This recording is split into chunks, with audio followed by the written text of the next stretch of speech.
오늘 누가복음 17장, 18장은 하나님 나라를 살아가는 실제적인 원리를 직접 말씀해 주고 계십니다. 참된 믿음이 뭔지, 그 기도할 때 우리가 어떻게 기도해야 되는지, 그리고 하나님 나라에 들어가는 길이 뭔지 분명하게 가르쳐 주고 계십니다. 첫 번째 17장 1절부터 10절까지는 용서하는 것 그리고 겨자씨만한 믿음을 이야기합니다. 1절 먼저 읽으면 예수께서 제자들에게 이르시되 실족하게 하는 것이 없을 수는 없으나 그렇게 하게 하는 자에게는 바르다. 그러니까 다른 사람을 실족하게 하는 것 죄다. 큰 죄다. 그러면서 너희는 스스로 조심하라. 만일 네 형제가 죄를 범하거든 경고하고 회개하거든 용서하라. 만일 하루에 7번이라도 네게 죄를 짓고 7번 네게 돌아와 내가 회개하노라 하거든 너는 용서하라 하시더라. 어떤 일에 대해서 어떤 사람이 죄를 범했을 때 하루에 7번 용서하라. 또 다른 성경에서는 7번씩 70번씩 7번 이런 얘기도 하잖아요. 무한한 용서를 말하죠. 여러분 이게 가능할까요? 인간의 힘으로는 불가능합니다. 그 제자들이 주께 여쭙죠. 우리에게 믿음을 더하소서. 이런 용서는 믿음 없이는 불가능하다는 것을 그들이 알았기 때문에 주께서 이렇게 얘기하시죠. 너희에게 겨자씨 하나일 만한 믿음이 있었더라면 이 뽕나무더러 뿌리가 뽑혀 바다에 심기어라 하였을 것이요 그것이 너에게 순종하였으리라. 믿음이 있는데 문제는 믿음의 크기가 아니라 믿음의 대상입니다. 겨자씨 같은 작은 믿음이라도 그 믿음이 전능하신 하나님을 향하면 놀라운 일이 일어나게 된다라고 얘기하시죠. 그래서 믿음을 하나님, 내가 믿음이 크고 작고 이것도 중요하지만 그 믿음이 하나님을 향할 때, 세상을 향하거나 나를 향하는 게 아니라 하나님을 향할 때 놀라운 일이 일어나는 줄 믿고 오늘도 믿음의 귀한 하나님의 백성들로 사시기를 축복합니다. 그리고 섬김의 자세에 대해서 얘기합니다. 종이 있는데 지금 열심히 밭에 나가서 일하고 그리고 나서 이제 밥 먹으러 왔는데 얼마나 배가 고프겠어요. 들에 나갔다가 양도 치고 흙이 지고 그런데 주인이 먹을 것을 종이 준비하는 거죠. 자기가 먼저 배고프다고 먹는 게 아니죠. 그래서 9절 명한 대로 하였다고 종에게 감사하겠느냐. 이와 같이 너희도 명령받은 것을 다 행한 후에 이르기를 우리는 무익한 종이라. 우리가 하여야 할 일을 한 것뿐이라 할지니라. 무익한 종. 이 올바른 우리의 자세. 무익한 종. 왜? 하나님을 섬기는 것이 당연한 의무인데 자랑할 것이 없다. 우리가 해야 할 것을 한 것뿐이다. 종은 그냥 해야 한 것을 한 것뿐이죠. 저도 그렇고 여러분도 그렇고 우리가 그것 때문에 내세울 필요도 없어요. 그냥 우리가 해야 할 일을 했을 뿐이다. 목사가 주님을 위해서 뭐 힘들고 여러 가지 조롱도 당하고 불이익을 당한 것 그거 하나님 앞에 가서 자랑하거나 누구 앞에 가서 나 이렇게 했어 그게 아니라 그냥 해야 할 일을 했을 뿐입니다. 쉽지 않죠.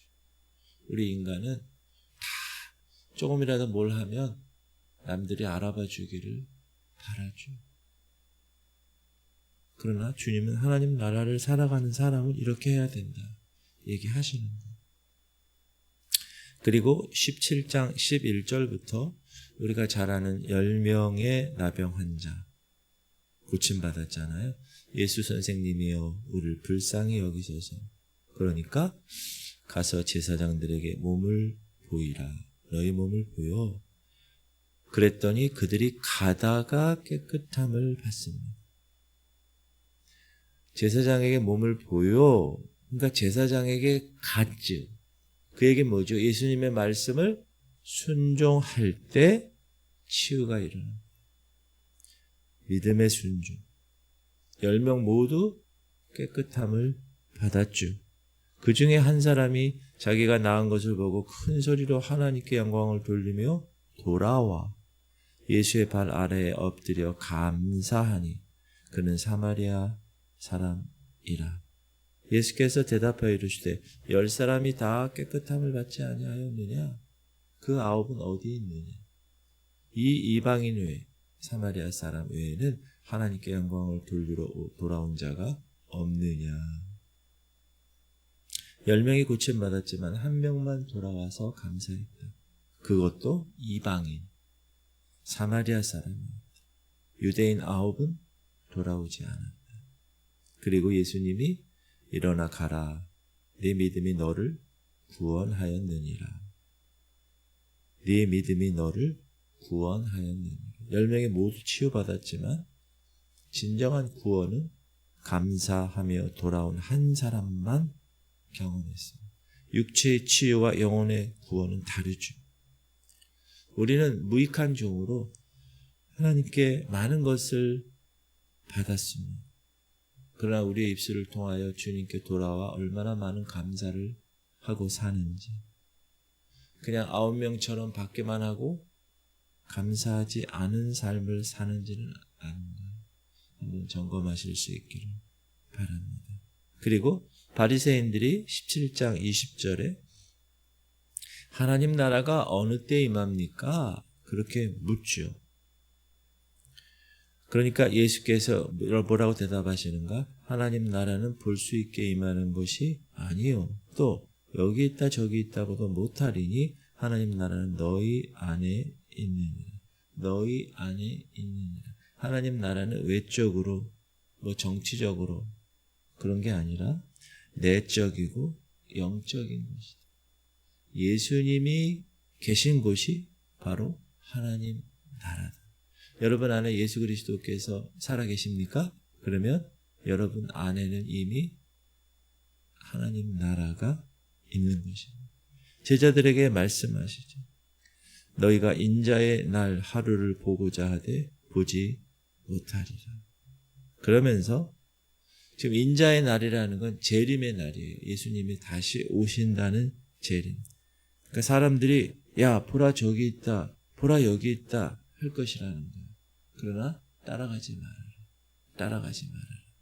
번개가 하늘 아래 이쪽에서 번쩍이어 하늘 아래 저쪽까지 비침같이 인자도 자기 날에 그러하리라. 하나님 아들 예수 그리스도의 재림은 초림은 비밀스럽게 베들레헴 말구유에 오셨죠. 아무도 목자와 천사들, 동방박사 외에는 몰랐죠. 그러나 재림 때는 모든 비밀스럽지 않아요. 모든 이들이 다 볼 것이다. 볼지어다. 그렇죠? 각인이 그를 보겠고 그를 찌른 자들도 볼 것이고 다 본다는 거예요. 번개같이 분명하고 이런 번개 보면 확실하잖아요. 모두가 볼 것이다. 그러나 그가 먼저 많은 고난을 받으며 이 세대에게 버림바 되어야 할지라. 그러니까 영광스러운 재림이죠. 만유의 왕으로 만주의 주로 오시는 거예요. 백마를 타시고. 그러나 그 전에 십자가의 고난이 있어야 합니다. 이 세대에게 버림바 되어야 합니다. 많은 고난을 받아야 한다. 여러분 우리도 마찬가지입니다. 우리도 영광을 위하여 이 땅에서 크라운, 고난의 십자가를 져야 된다는 것이죠. 그러면서 그때는 노아의 때와 롯의 때일 거야 라고 이야기합니다. 노아가 방주에 들어가던 날까지 사람들이 먹고 마시고 장가들고 시집가더니 홍수가 나서 그들을 다 멸망시켰으며 또 롯의 때와 같으리니 사람들이 먹고 마시고 사고 팔고 심고 집을 짓더라. 무슨 말이죠? 일상적인 삶이었다. 일상적인 삶을 살 때 갑자기 심판이 왔다. 인자가 나타나는 날에도 이러하리라. 그날에 만일 사람이 지붕 위에 있고 그의 세간이 그 집 안에 있으면 그것을 가지러 내려가지 말 것이요. 밭에 있는 자도 그와 같이 뒤로 돌이키지 말 것이니라. 롯의 철을 기억하라. 무릇 자기 목숨을 보존하고자 하는 자는 잃을 것이요 잃는 자는 살리리라. 롯의 철을 기억하라. 그녀는 뒤를 돌아보다가 소금 기둥이 되었죠. 세상에 미련을 두지 말라는 경고이죠. 그날 밤에 두 사람이 한 자리에 누워 있음에 하나는 데려가고 하나는 버려둘 것이고, 두 여자가 함께 맷돌질을 할 때 하나는 데려가고 하나는 버려둘 것이다. 무슨 말일까요, 이게? 따라합시다. 심판은 개인적이다. 좋은 교회 나온다고 그 교회 모든 성도들이 다 하늘나라 가느냐? 그렇지 않죠. 좋은 집안에, 목사 집안에 3대 신앙의 집안에 태어났다고 해서 그 사람이 천국 가느냐? 그렇지 않죠. 개인적인 것이라는. 개인적인. 반드시 1대1로 하나님과의 관계에서 하나님의 합격을 받은 사람은 갈 수 있다. 그리고 18장에 보면 우리가 잘 아는 불의한 재판관. 근데 1절에 이렇게 얘기하죠. 예수께서 그들에게 항상 기도하고 낙심하지 말아야 할 것을 비유로 말씀합니다. 이 비유의 목적이 분명하죠. 항상 기도하고 낙심하지 말라. 어떤 도시에 하나님을 두려워하지도 않아.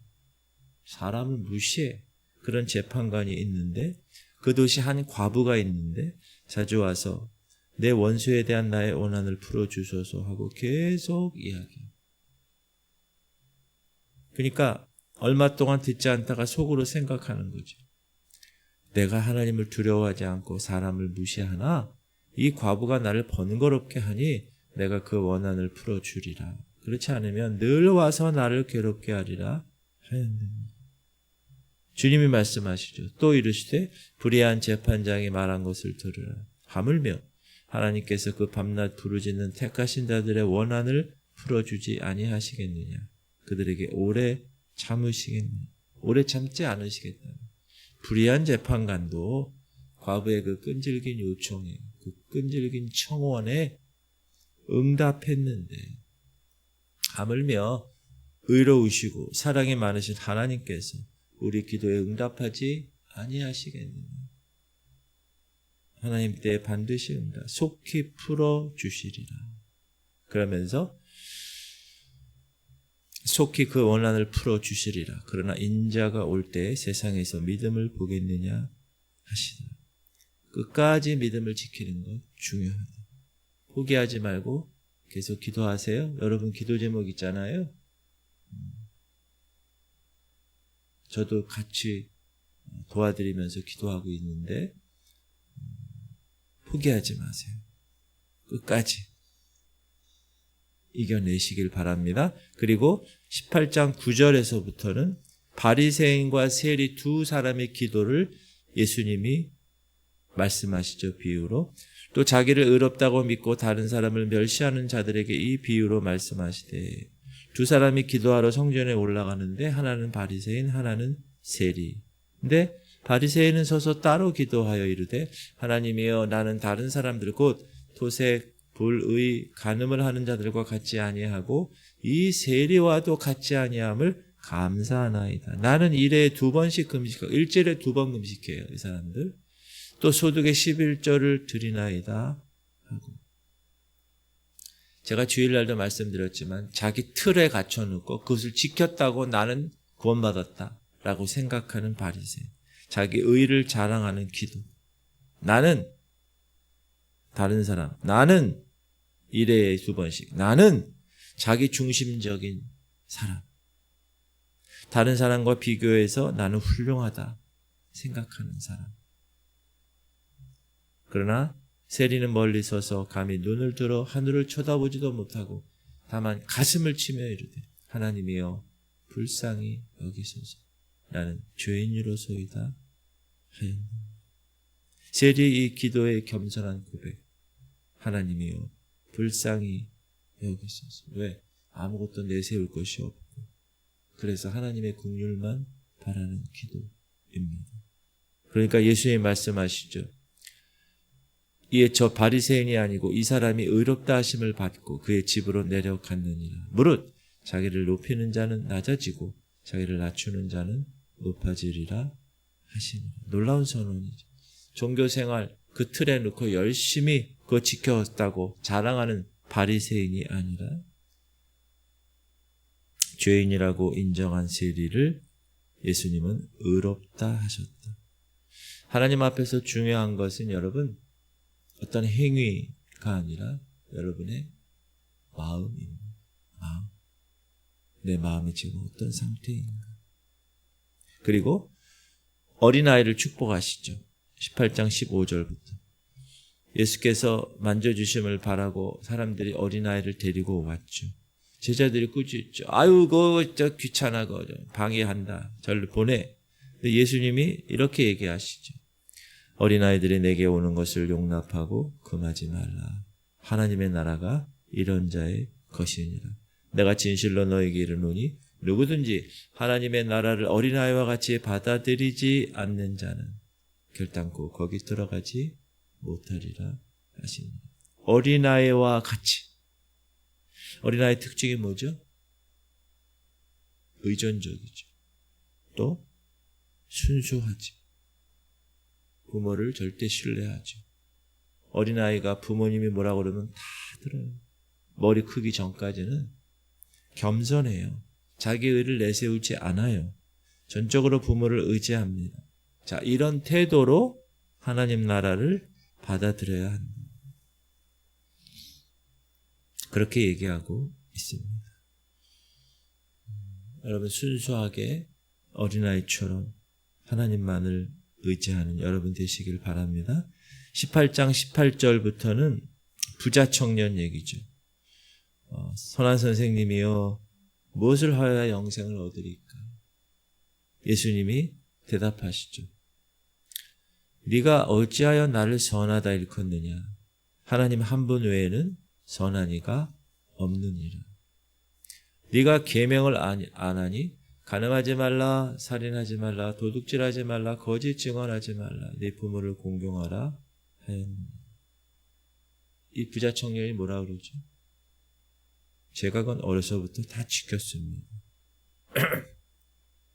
예수님 이 말을 들으시고 네가 아직도 한 가지 부족한 것이 있으니 네게 있는 것을 다 팔아 가난한 자들에게 나눠주라. 그리하면 하늘에서 네게 보화가 있으리라.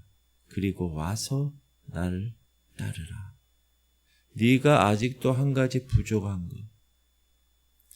그가 자랑했던 그 의로움에도 부족함이 있었다. 문제는 재물이었다. 여러분, 청년이었고 부자였다. 대단한 거죠. 그런데 그 재물이 그에게는 우상이었다. 왜? 그 부자니까, 백만장자. 그러다 재벌이니까 이 말씀을 듣고 심히 근심했다고 이야기합니다. 왜 근심했을까요? 예수님을 따르는 것과 내가 갖고 있는 재물 중에서 선택을 해야 되는데 재물이 너무나 자기에게는 귀한 거예요. 예수님보다. 그래서 재물을 택했습니다. 재물이 있는 자는 하나님 나라에 들어가기가 얼마나 어려운지 낙타가 바늘귀로 들어가는 것이 부자가 하나님 나라에 들어가는 것보다 쉬우니라 하시니. 그러니까 누가 구원을 얻을 수 있습니까? 듣는 사람들이 묻죠. 그러니까 모를 사람이 할 수 없는 것을 하나님은 하실 수 있는 뭐죠? 구원은 인간의 능력, 인간의 노력으로 불가능하다. 하나님께서만이 가능하다. 하나님의 은혜로만 받을 수 있다. 베드로가 이야기합니다. 보옵소서 우리가 우리의 것을 다 버리고 주를 따랐나이다. 예수님 말씀하시죠. 하나님의 나라를 위하여 집이나 아내나 형제나 부모나 자녀를 버린 자는 현세 여러 배를 받고 내세 영생을 받지 못할 자가 없느니라 하십니다.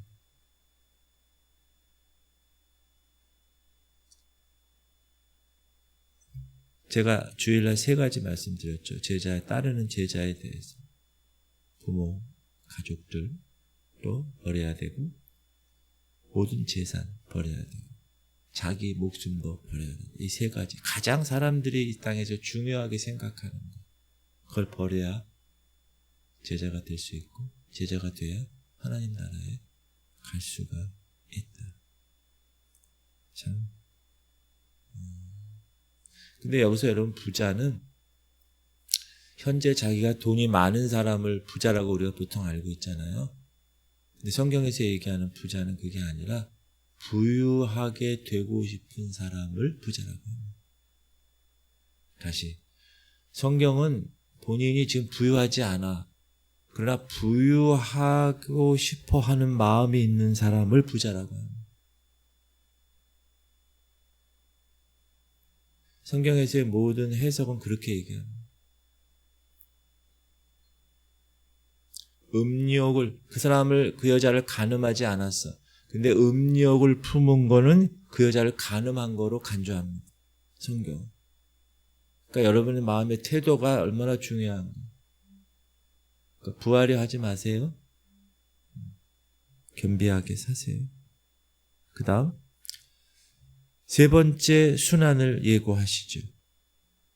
예수께서 12 제자를 데리시고 이르시되 보라 우리가 예루살렘으로 올라가노니 선지자들을 통하여 기록된 모든 것이 인자에게 응하니라. 인자가 이방인들에게 넘겨져 희롱을 당하고 능욕을 당하고 침뱉음을 당하겠으며 그들은 채찍질하고 그를 죽일 것이나 그는 3일 만에 살아나리라 하시되 예수님은 자기의 인생 스토리 어떻게 될 것인가 자기의 운명을 분명히 아셨고 제자들에게 분명히 말씀하셨어요. 나중에 제자들이 3일 만에 살아난다는 얘기를 믿지 않았죠. 제자들이 듣고도 이해를 못하죠. 제자들이 이것을 하나도 깨닫지 못하였으니 그 말씀이 감추었으므로 그들이 그 이르신 바를 알지 못하였다. 말씀이 여러분 그 사람에게 100명의 사람에게 똑같이 말씀이 선포됐는데 어떤 사람은 그 말씀대로 깨닫고 살아가는데 어떤 사람은 그렇지 않아요. 그렇지 않은 사람에게는 그 말씀이 감추어져 있는 거예요. 그거를 드러내서 나타나게 해야 하는 것이 성령의 역사고 여러분의 마음의 태도예요.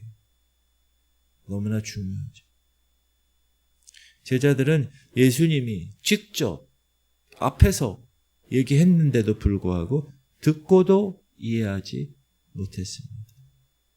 왜 그렇죠? 그들 마음 가운데는 자기들이 따르는 메시아를 고난받는다고 하니까 죽는다고 하니까 인정할 수가 없는 거예요. 그래서 이해할 수가 없었다. 그리고 18장 35절부터는 여러분 잘 아는 여리고의 한 맹인의 이야기입니다. 길가에 앉아 구걸하고 있었던 맹인. 무리가 지나감을 듣고 무슨 일인가? 예수 나사렛 사람이 지나가. 아이고. 맹인이 외쳐 이르되 다윗의 자손 예수여 나를 불쌍히 여기소서. 이 맹인이 여러분 제대로 들었어요. 눈은 안 보였지만. 다윗의 자손. 그분이 메시아인 것을 알았어요. 그리고 입으로 고백했어요. 그러니까 앞서가는 사람들이 꾸짖어 잠잠해! 조용해! 그러니까 그의 반응 더욱 크게 소리질러 다윗의 자손이여 나를 불쌍히 여기소서. 다윗의 자손이여 내 눈을 고쳐주소서 하지 않고 불쌍히 여기소서. 예수께서 머물러 서서 명하여 데려오라 하셨더니 그가 가까이 오매 물어 이르시되 네게 무엇을 하여 주기를 원하느냐 이르되 주여 보기를 원하나이다. 이제 분명히 간구하죠. 보기를 원하나이다. 자신이 무엇을 필요로 하는지 그는 알았고 또 그것을 해결하시고 그것을 주실 수 있는 분이 예수님인 줄 알았다. 어떻게 보면 이 맹인은 지혜로운 사람이에요. 예수께서 그에게 이르시되 보라 네 믿음이 너를 구원하였느니라 하시며 곧 보게 되어 하나님께 영광을 돌리며 예수를 따르는 백성이 다 이를 보고 하나님을 찬양하니 네 믿음이 너를 구원하여 그의 믿음이 치유를 가져왔다. 그리고 그는 하나님께 영광을 돌리며 예수님을 따랐다. 여러분 은혜 받은 자의 자연스러운 반응 누구랑 대조되죠? 예수님을 분명히 만났어요. 두 사람 다. 그러나 부자 청년은 떠났죠. 부자 청년은 눈은 떴지만 영적으로 소경이었고 슬퍼하며 떠났어요. 예수님 만났어도. 그러나 이 소경은 육체적으로는 소경이었지만 영적인 눈이 열려서 예수님을 메시아로 고백하고 치유받은 후에 예수님께 영광 돌리고 예수님을 따랐다. 부자 청년, 여리고 맹인 두 사람을 기억하실 수 있길 바랍니다. 오늘 말씀을 통해서 몇 가지 우리에게 교훈을 주시는데 용서는 여러분 무한하게 해야 된다. 용서. 인간의 힘으로 불가능합니다. 믿음으로 가능하게. 겨자씨만한 믿음이라도 내 믿음의 대상이 하나님을 향할 때 우리는 놀라운 일을 경험한다. 그리고 우리는 무익한 종이다. 하여야 할 일을 했을 뿐입니다. 하나님을 섬기는 것이 당연한 의무라는 사실. 그 다음에 감사를 잊지 마셔야 됩니다. 10명의 나병 환자 와서 감사한 사람. 영혼의 치료도 받았죠. 그리고 불의한 재판관 항상 기도하고 낙심하지 마시고 오늘도 열심히 기도하시기 바랍니다. 어린아이처럼. 그리고 재물의 올무 조심해야 됩니다. 부자 청년에게 있어서는 영생을 얻을 천국에 갈 기회를 분명히 받았는데 자기의 선택으로 인해서 그 영생을 놓쳐버렸어요. 오늘도 믿음으로 나아가시길 바랍니다. 영적 소경인 여리고성의 그 주인공처럼 나를 불쌍히 여기시옵소서. 사람이 막아도 더욱 크게 그의 믿음이 그를 구원한 것처럼 여러분 믿음을 오늘 말씀을 통하여서 더 굳건하게 하나님의 귀하게 쓰시는 하나님의 백성으로 사시기를 주님의 이름으로 축복합니다. 기도하겠습니다. 아까 이야기했던 황지의 집사님 지인 최수빈 씨 34살 두 아이 엄마 뇌출혈로 인하여 20일 동안 지금 의식이 없고 혼수 상태 수술도 못하는 그런 상황입니다. 기도해 주시고 또 우리 할인이를 위해서 김은희 권사님 퇴원하셔서 요양원에 가 계세요. 기도해 주셔서 감사합니다. 우리 민우를 위해서 또 우리 최영장 누님, 강홍래 권사님, 김원정 권사님, 김한나 권사님, 김명상 집사님, 김사라 권사님. 주님, 오늘도 우리가 해야 할 일을 하는 무익한 종으로 살게 하시고 항상 기도하고 낙심하지 않게 하시고 어린아이처럼 겸손하고 순수하게 믿음으로 나아가게 하여 주옵소서. 우리 주님 이름 부르고 통성으로 여러분 기도할 때 30분 이상 기도하고 가세요. 30분 이상. 그냥 제가 이렇게 보면은 다 가버리면 나 왔으니까 기도 많이 하셔야죠. 주님 이름 부르고 기도하겠습니다. 주여 할렐루야. 하나님 감사합니다. 하나님 오늘도 주님 붙들어 주옵소서. 오늘 귀한 말씀을 받았습니다. 하나님 그 말씀대로 살아가게 하여 주옵소서. 오늘도 하나님 우리가 우리의 삶을 살 때